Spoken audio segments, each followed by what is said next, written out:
I went into film school having in that age group, the issues they're dealing with are like loneliness. Okay, I currently have with me someone who's very exciting in the field of psychologist.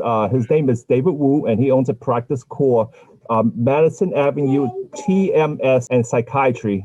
David, welcome. Oh, thank you. Thank you. For everyone, the reason I do these interviews is just so that I can help businesses get more traffic to the website and get the businesses to ask them questions about how they got started and more about the services they offer, so that you, the people at home, can actually decide if you're looking for someone to use for the business, to actually you're hearing them how they got started and learning more about their practice. Okay, so in person.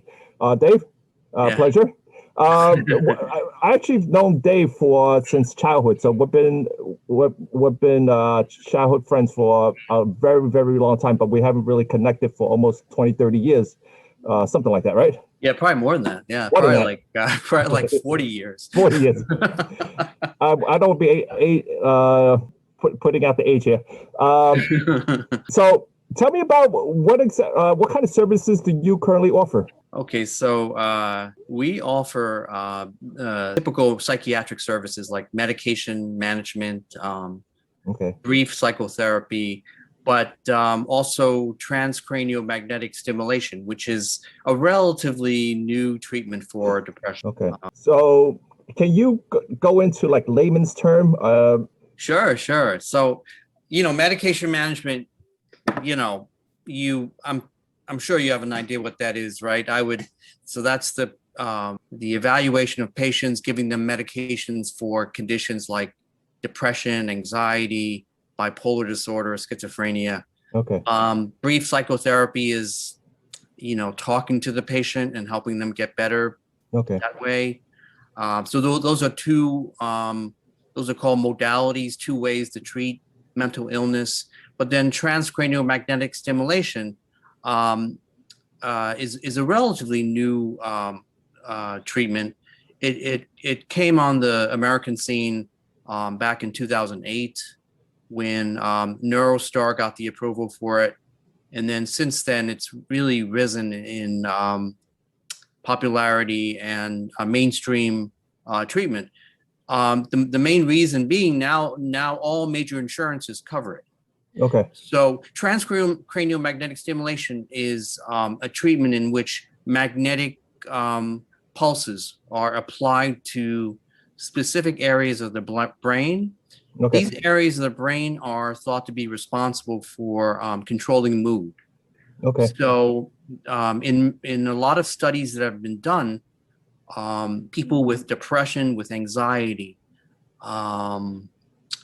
and with different types of phobia have been shown to have too much activity in certain parts of the brain, okay, like the anterior cingulate gyrus, and then too little activity in the frontal lobe. Okay. So basically what happens is when the frontal lobe does not have enough activity, there's not enough control of basic emotional functioning. Okay. So certain areas fire too much, and there's an increase in negative thinking, increase in anxiety. When the frontal lobe is empowered and working properly, it controls those areas. So the treatment, the TMS treatment, is a way to rebalance and put the brain back into the normal state of things. Okay. Can you give me some examples of, I guess, don't mention names of patients, just case studies, whatever. Sure. So I have a recent patient. He's a man in his late 20s. Okay. He's been struggling with depression since he was a teenager. In other words, just feeling sad and negative all the time, having trouble feeling optimism and hope. So let me ask you, so someone's feeling depression, so even if they're doing self-motivation stuff, it's not going. They've tried. Usually by the time they come to me, Okay. They've tried everything. They've tried medications. They've tried the typical non-medication techniques like exercising, meditation. They've tried talk therapy, Okay. but it's just not working. And and depression is the number 2 reason worldwide for disability. It's a very disabling disorder. And, up till now, there's been a big stigma about people talking about mental illness, especially about depression. Okay. In many cultures, it's, people are silent and they just suffer in silence. So there's a great need to treat it. And when you think about... Which is one of the reasons why I wanted to Sure. have you on here, because with COVID and everything, I'm sure a lot of people have a lot of these issues going on. Oh, yeah. Since COVID's happened, there's been an uptick in mental illness, especially anxiety, especially depression. And, there's a great need for it. There are not enough therapists. There are definitely not enough psychiatrists. And when medications are used, they only work about 60% of the time. Okay. So, and in that population where it does help, only half of the people feel complete relief. Okay. So, 1/3 of people who are put on medications do not feel any better at all. So they hop from one medication to another and still feel miserable or have a ton of side effects. Mhm. So that's where TMS comes in. Okay. It fills the missing gap, because other than medications and talk therapy, the only options that mental health professionals have to offer are like ECT, which is shock therapy. Okay. Very invasive, causes a lot of memory impairment. You have to go to the hospital. Yet, you really can't work while you're getting ECT. So it's very few people really want to jump into that. Okay. So we kind of fill a missing need, basically. So TMS, is it TMS? Yeah, TMS, transcranial magnetic stimulation. So that's not shock therapy? No, shock therapy, they are related because they're Okay. both making use of electromagnetic energy. But Okay. ECT involves the delivering of electricity directly into your brain, enough to cause a seizure. And it's the recovery from the seizure that treats depression. When the brain has a seizure, it releases a lot of hormones and a lot of chemicals that helps rebuild the brain. It's almost like a reboot of the brain. Oh, wow. Okay. TMS is different. TMS is specific application of magnetic energy to one area of the brain, not causing a seizure, but causing it to fire more and causing it to connect to other areas. So is this anything related to like ADHD, or is it? Well, ADHD is related in the sense that it's thought to be a neurobiological disorder as well. So one of the theories behind ADHD is there's not enough frontal lobe involvement in attention. So, to be able to focus, to be able to get things done, to follow instructions, to follow a schedule, requires the frontal lobe to be online all the time to, to direct things. It's almost like the composer, to create the music, which is a person's life, you have to have a composer who directs things. Okay. So it's many people with the ADHD, their frontal lobe is kind of not working the way it should. Okay. So you can treat that with medications that make the frontal lobe light up more, or you can use things like TMS. TMS is right now not FDA approved for ADHD. Okay. But it certainly has a lot of evidence behind it. So okay. Let's move on to a different topic and come back to this in a little while. How I've known you for a very long time. How did you actually get into to this practice? Well, I went to medical school. Initially, I was interested in. I know you've always been interested in medical school. I know you want to. Well, after college, I did get a master's in filmmaking. Okay. So So I did that for a few years. I was very interested in stories and script writing, and so I did that for a couple of years. But I Okay. realized I was more interested sort of in the psychology of everything than in making big budget movies. And eventually, I realized I was more interested in medicine. So I switched gears. I pivoted and I went to medical school. Okay. And that one thing led to another. So here I am. Okay, you're still missing a gap on the journey. What? You're Oh, still the missing gap a in the gap on the journey, journey. like Yes, how it happened. yes, that's what the show is about. You got to give the audience what it wants. Okay, so what part is missing? What made you decide to actually change into psychologist? Oh, okay. So I just realized I wasn't. I went into film school having written a great story, having had stuff written down, and after coming out, I just realized there are some people who are more meant to be creative people. Okay. I just didn't have that in me, Okay. I was a more analytical person. Okay. So I realized, I'm still in my 20s. I don't want to wait too long because then it's harder to change gears later in life. So Okay. that's kind of what happened. I just realized, I didn't have it cut out to be an artist. So Okay. Got it. And then, where did you get your experience working as a psychologist, or did you just hop right in? Oh no, well, in medical school you get to do rotations, you get to do internships, and when I did that, I worked with patients in the psych hospitals, and I just realized it was very fascinating.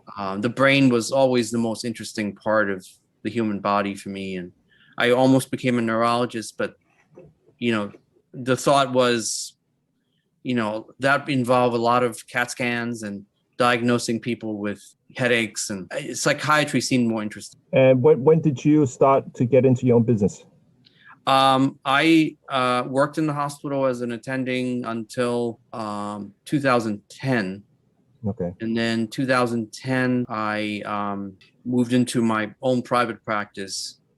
But I was still only doing medication management and psychotherapy at that time. Okay. And by 2016, I realized I had an interest in other things to treat depression, because the medications weren't doing it for a lot of people. Okay. And TMS is something I'd been interested in all along, but it was always theoretical. And then starting in the mid 2010s, insurance started covering it. So I realized there was a potential to make money and treat and help patients that way. Okay. And that's when I started looking into it. And that's when 2016, 2017 is when I opened my TMS practice. I'd love to hear some more stories that of people that you helped. Is that okay? Oh, yeah. So going back to that patient I mentioned before in his late 20s, he had struggled with sadness, lack of motivation since he was a teenager. Okay. And it was just impeding his normal life. Even getting his laundry done was difficult, following through with instructions at work. It was just, he was always feeling sad. Okay. It was affecting his sleep. He always worried about things, and he couldn't concentrate. He felt tired a lot.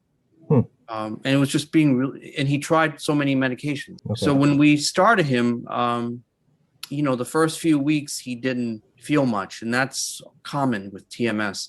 But after the third week, it's almost like he felt a new self coming out. Oh, wow. Yeah, he said he never felt like that energized and able to just focus and do things and motivate himself. Wow.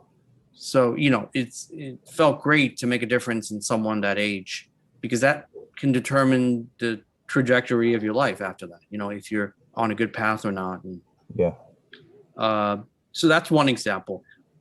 Other examples are people who are more establish in your life. Give me like different ranges of, give me stories from different ranges. Okay, so that was someone in their late 20s. And then another example is a patient in her late 40s. So this is a highly functional person. Sometimes people who are depressed are highly functional. Okay. She was the superintendent of a school. Okay. And, people on the outside would never think she's depressed.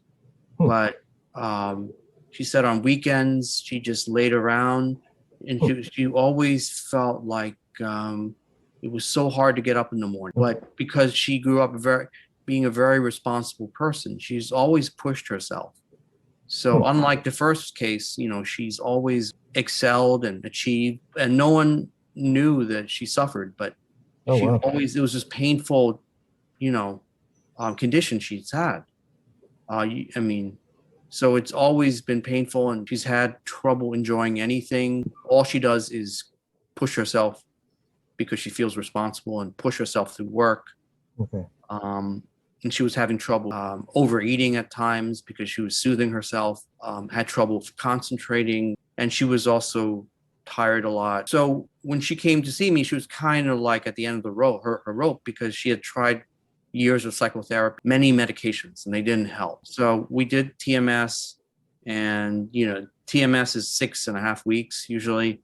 Okay. After the end of it, it was a steady improvement, and she said it was just like someone took dark glasses off her face. Suddenly, everything was clear.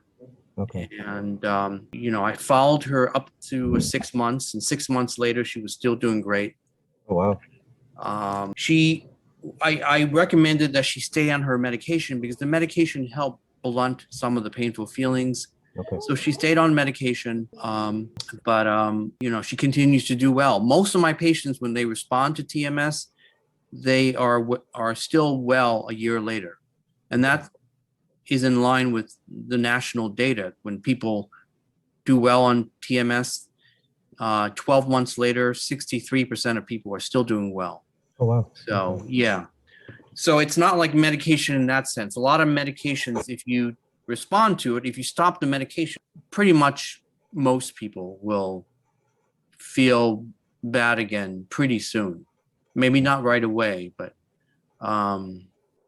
there are cases where medications for people who have a death in their family or something, that's different. Okay. Because it's, medication can help support them while they're going through what's called an adjustment disorder, feeling depressed because of an event. But the people I work with usually are lifelong depressive patients. They need to be on medications long term, usually. Okay. Oh yeah, and then you asked about another part of the age group, and we also treat patients who are older, patients in their 60s and 70s. Oh wow. Yeah. Okay. So in that age group, the issues they're dealing with are like loneliness, having a lot of medical conditions that are affecting their mood because it limits their ability to connect with others. They can't go out and see friends. They're stuck at home because they're not ambulatory, and they've seen a lot of friends pass away and families pass away, family members. So there's a lot of depression in older folk. And TMS, I've seen it help them as well. Okay. If they can come to the office, unfortunately, we can't do TMS virtually. So they have to travel and it is 5 days a week. So it's 5 days a week for 6 weeks. Wow. Followed by a taper. So it's 36 sessions in total. Wow. Yeah, how many hours? Each time they come in, it's about 20 minutes. Okay. Yeah. And the initial session, that when they come in, I map their brain. So I do different measurements to figure out where the dorsolateral prefrontal cortex is. That's the area we treat. Okay. And then I also figure out how much stimulation their brain requires. Okay. We use certain reflexes to figure that out. Okay. But yeah, unfortunately, it's 36 sessions. So it's 6 weeks every day, and then a taper at the end. Okay. So for the older people, how after they get that done, how is their life improved? They feel often like they have a different perspective, um, things are not as painful. They don't feel the pain of rejection or of loneliness as much. Okay. And often anxiety is a big condition in older people because they're worried about the future. They're worried about their money. They're worried about their children not being nearby. They're worried about their health. Okay. So they're constantly worried. And after the treatment, some of them feel like they don't need to worry as much. They feel less constantly stressed out. And especially in that age group, stress can affect your physical health. Yeah. If you're constantly anxious, it causes stomach problems, it causes headaches, it causes sleep problems, and it causes heart conditions. Studies have shown that people with anxiety and depression, significant anxiety and depression, who have a heart attack, they are less likely to survive, and their long-term outcome is worse. Wow. Okay. Yeah. So it's not just about treating depression; it's about treating, the whole person's health as well. The mind, we know now, especially the emotional mind, is very connected to your overall health. I totally agree. Let me ask you for yourself. Yes. Let's see. How do you maintain your healthy mind? Since you're dealing with so many. Yeah. I hope you don't mind me asking the question. Oh no.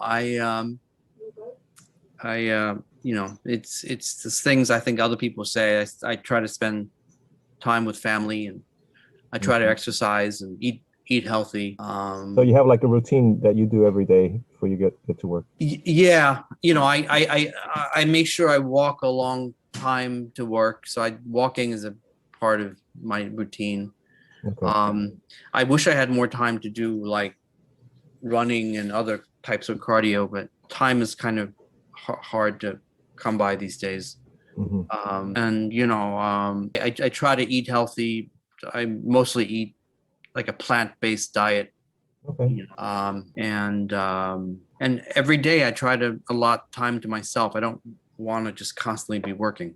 Hey, I did reach out to some people, and one person actually responded back to ask me to, so I'm going to bring that up. Okay, give me a second. Oh, okay. So the question is, are psychologists generally more happy than non-psychologists, considering that they have an edge on navigating their own psyche, or is this ignorance bliss? I do know there are more mental health problems among psychiatrists compared to other medical doctors. So maybe that's why they're attracted to it, right? Because they have their own problems. Yeah, psychologists and psychiatrists, I know they're okay, but I've heard stories of some people being kind of twisted. And I mean, this field attracts people who are interested in emotional pathology, right? So if you don't have emotional pathology, why is it interesting to you? So. Hey, one of the reasons I brought you on, wanted you to come on, is because with what everybody's dealing with, the COVID, saying mental illness, like we talked about and stuff. What can you share with people about it? So yeah, I think people are feeling isolated, and when you're isolated, you tend to think that it's only you that has the problems that you have, But I think most people are feeling anxiety and some depression to some degree, depressed mood, because it's been a frightening, scary year. And it's not just our country, not just the U.S., it's around the world. Yeah, and right now it's a lot worse in other parts of the world because, especially third world countries, they basically can't get hold of vaccines, like India. So I can't even imagine the level of suffering, emotional damage that people are having there.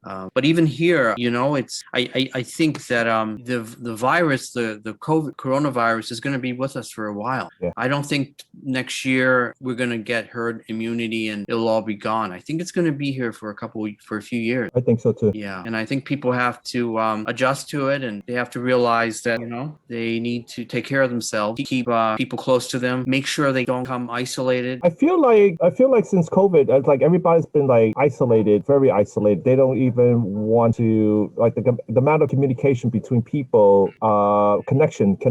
It's very, very minimal. It's like That's right. no one wants to hear anybody else's stories or anything, hear anybody's problems. I mean, that's the way I feel when I reach out to people, and like, no, it's like everything is hunky dory. Right. You mean they're putting on a facade? Yeah. They don't want to. Yeah. Yeah. I mean, I'm not sure if you get that if you get that kind of feeling.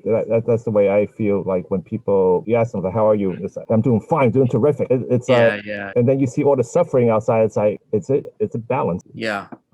Is it real life, or is just everybody's putting on act? I mean, if you're suffering from depression, the last thing you want to do is add like embarrassment and shame. So people don't want to share their problems. But and that's understandable. It's just if that's all you do, then that's going to backfire, because depression is not always up. It's not like suddenly you want to kill yourself. Often, slowly, everything turns gray. Things are just not as enjoyable. Okay. You don't have the motivation to do things. You're not sleeping as well. You notice more physical problems. And you just feel like irritable or fed up, or just like you can't take much more. Any more stress, and you're gonna be pushed off towards some edge where you're not gonna be able to take it in. So if people feel those kind of things and they recognize it, they have to be honest, get help. Therapy is a way to connect with people. If you have supportive friends and family, you can reach out to them. If you have family and acquaintances who are not supportive and they're toxic, you don't want to torture yourself and make yourself feel worse. That's different. And then people have to start enjoying things. It's been hard to enjoy things. People can't go away. They can't go to the gym. They can't, they can't go shopping. But they gotta find ways to either go away or to feel happy. That's as much of a need as food and water and air. It's a very important part of being alive. Hey, I got a question. So when someone comes to you, I mean, what procedures do you have in place? Hey, I mean, how are you, I guess, diagnosing them that they really need your service, or you mostly get referrals from doctors, or?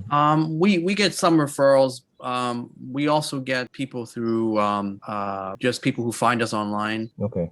People through ZocDoc. You know ZocDoc, Yeah. right? Yeah. And people, word of mouth, people come to us. And the first thing we do is we talk to the patient and see if we can help. Right now, I don't have room myself for patients other than TMS patients. Okay. So I have several nurse practitioners on my staff, Okay. and nurse practitioners are like just like psychiatrists.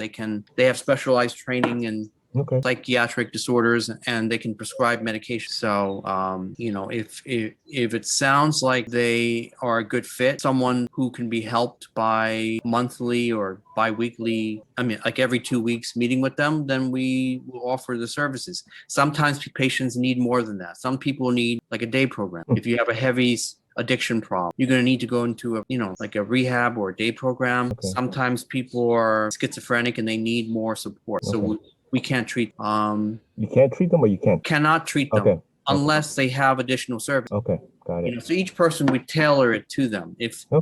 And then some people just want to talk. We can offer that as well. But usually we refer people who just want to talk to others, because we do both medication management and talk therapy simultaneously. The thing that came to mind was when you said stress. People who are stressed are depressed, but stress is in most everybody's life. At what point do you think that people should actually go see you? What's the difference? Yeah. So, some amount of stress is not a bad thing. Some amount of stress gets us going in the morning, makes us get things accomplished. But the nervous system is designed by nature to tolerate only short periods of stress, like little bursts of stress. The deer who's being chased by a wolf, those little bursts of stress are stressful, but they're useful to keep the deer alive. The problem with humans is we've created so many stresses for ourselves that are artificial. So many many people have stress all, around the clock, and that's an unnatural state. And what I would say is, if you have periods of stress, but then you quickly rebound from them and you can relax and you can feel good after the stress is over, and you feel like you recover every night, you regenerate and recover, that's a sign that you probably don't need to see anybody. It's, your nervous system is functioning health. But when you feel like day in, day out, there's no release, that you're just feeling like, I can't take anymore. If you hear statements like that in your mind, I can't take anymore, or I just want to give up, that's a state that's not healthy. We call that learned helplessness, and animals have it, humans have it, and that indicates that the person's been pushed to the point where it's in a kind of it's just in a protective mode. It's almost like playing dead. You hear that term, playing dead? Mm-hmm. When an animal feels hunted, if they feel like the end is imminent, they often play dead. They kind of just lay there motion, and they let whatever happens happen. It's a distinct switch that happens in the brain. And same with humans. When they feel like things are just overwhelming too long, they are going to feel hopeless. Their mind's going to determine that there's no coming back, and I'm just going to shut down. And when you shut down, things like not sleep, don't eat, don't socialize, because you withdraw from people. You don't enjoy things. You make very negative statements about yourself, like I'm worthless, or it's all my fault. And you may even think about like death. Maybe in its worst form, you might think about suicide, committing suicide. But in lesser forms, you might think, things would be better off if I'm dead. You make statements like that. Or you think about things like, who's going to come to my funeral? It's like your brain starts going to these dark places. Then those are red flags. You really should find somebody at that time. I mean, obviously, hopefully you don't reach that. You hopefully find somebody before it reaches that point. If you reach that point, it's definitely a red flag. I would hope that people seek help a lot sooner than that. Like if you're feeling like day in, day out, you're not getting back to the self that you want to be. If you're feeling tired and you're feeling drained every day and you're not, coming back to your full self, then you really should find somebody to talk to. That's the start. You talk to someone. Maybe therapy will be enough, but you'll need something more than therapy. But you got to start somewhere. Obviously, most people will start by reaching out to friends or family. But good or bad? That's good if they're supportive. But if you have to be honest with yourself. Are they making you feel better? But other people, especially men don't do that. Women are much more likely to reach out and socialize. Men keep things to themselves, and especially among Caucasian men and Asian men. Really? Yeah, the suicide rate among Asian men and white men past age 60 is about 4 times regular suicide. So it's extraordinary. Just because I think part of it is socialization. Men in society, or they identify with their jobs, identify with feelings, being the silent, powerful one in control. And then when they retire, they lose all forms of control. They lose their identity. They lose, the respect, kind of relationships where people are coming to you for answers. Suddenly you're by yourself. Maybe you have a small family, but you kind of feel like you're, floating in space, not knowing what to do, because suddenly you're floating out there and you have to rebuild connections and rebuild purpose. And, so a lot of men, they would rather just keep it inside and try to control it than get help. And that can have a terrible outcome, because, at the end of the day, we all need. I think you sort of answered my other question, like when should people decide when to go see you? Yeah. I think if a person does not see sadness or loss of pleasure or anxiety as a form of weakness, then they're more able to see why they would get help. It's just a lot of societies, a lot of cultures, a lot of subcultures in our society, it's thought to be a sign of weakness. So people, instead of getting help, they'll kick themselves. They'll say, why don't I work harder? What is my problem? Why can't I do what I need to do? So they just go into this vicious cycle of self-loathing and self-hatred, and that's just not a good place to go, because that just makes everything worse. So I would say that first thing is accept that negative feelings is not a sign of weakness. And then number 2, be honest with yourself and say, are depressed mood, anxious moods, feelings of stress, becoming more and more part of your life. If they are, and you feel like every day it's noticeable, then you really should think about talking to somebody, you know? Well, thank you. Hey, last thing my last question is about your practice. Where do you want to take your practice in the next 5 years? I think I got two more questions after this. Sure. I think I am wanting to figure out how much farther TMS can go, because it's still growing a lot. There's so many research papers coming out. Really? And I go to the conferences every year, and next year or the year after, there'll be something called magnetic seizure therapy, which is like a combination of TMS with ECT, shock therapy. Oh, wow. So it's all very exciting. I want to see where that goes. And I still want to work with providers who are doing medication management and talk therapy, because that's originally why I got into psychiatry in the first place. So, I want to kind of stay in those areas. I don't know what shape or form it'll be. I've got a 5-year lease on my present location. So Okay. This is where I am for now. Hey, my other question is, I'm sure teenagers or someone's going to be listening to this and they want to go, I just want to be just like you. What would you say to them for someone who's in for the career path? I would say, if look into yourself and see, is this an interest in psychology or an interest in medicine? Because those are two somewhat different things. If it's an interest in psychology, you can think about different fields, like being a therapist, being a research therapist, and that includes being a psychologist, social worker, mental health counselor, all the above. And there are avenues to get advanced training in psychotherapy and how to understand personality and talk to. Or you can think about the more medical route, which is what this starts with an interest in the medical in the body to begin with, it's a long road, right? If you're interested in medical school, you've got to start early, really be sure you're interested in science classes, and if you are really focused on doing well in those areas and taking on projects on your free time to pursue that interest.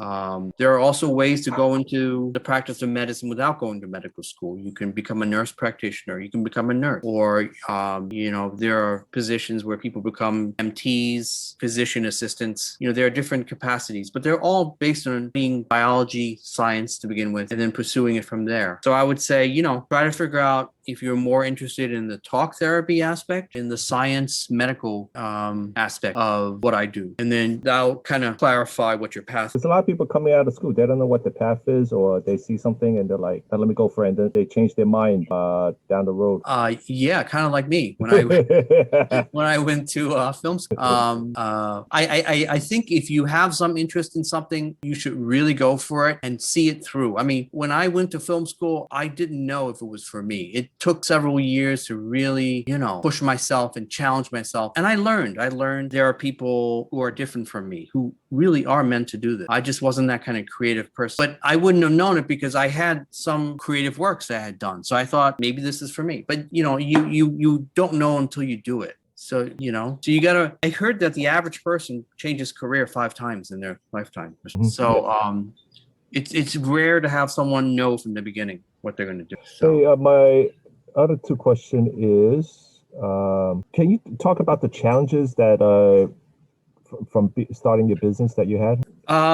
The challenge. Or was it everything nice and smooth? Everything fell into place when you? No. The challenges were definitely there. It's like when you work for the hospital, you have to follow the hospital rules. You have to follow a quota, and you're on salary. So it's not like the more you work, the more pay you get. Okay. And so you're on a quota system. I mean, the good thing about a hospital is you get to learn a lot. You get exposure. So I would say early in one's career, just try to soak up everything, Okay. As I learned to do that, then I became more proficient, and then I moved out into my own practice. But even then it was hard because I had to make sure I had enough patients. So when I started out, I mean, I don't know if you know this, but psychiatrists as a group, as a physician group, generally don't take insurance. No, I didn't. Okay. Yeah, generally, if you're a good psychiatrist, you don't take insurance because insurance pays miserable. And I hope the insurance company here. Yes.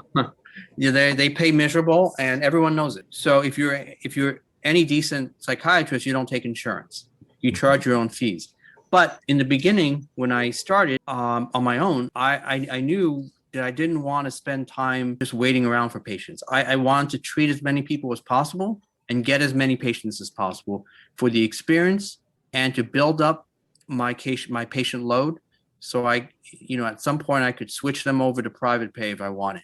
So in the beginning, I just took all insurance. Okay. So I worked night and day. The weekends I worked both days, part days. I just did, I basically was just working all the time to build up my practice. Oh. And after a while, I saw people private pay. But the problem with private pay was then you start seeing only rich people or people with money. And then that's kind of boring, right? It's kind of, you're only treating people who have money. So I started to learn that wasn't exactly what I wanted to do either. Okay. So I with the TMS kind of gave me the option of another source of income while being able to be in network and treat people. So it was kind of like the best of both worlds, the combination. And it allowed me to control a lot of things. It allowed me to rent a space on my own from like a management company rather than renting a room from someone else who had a space already. Okay. And that was also something that it was loss of control in that way. I couldn't, I couldn't control what I paid. I couldn't control the lease. So, now I can control everything. Design the lease the way I want. I can change the wording in it if I need to. It's all about over time realizing better ways to have control of what's fulfilling. So it's a long-winded way of answering your question. Oh, thank you. Now, I usually like to ask about the challenges because I don't want everyone watching this video. It's like, hey, this person started their life and there's no chance. Of course, he's successful. He didn't have any challenges. Yeah.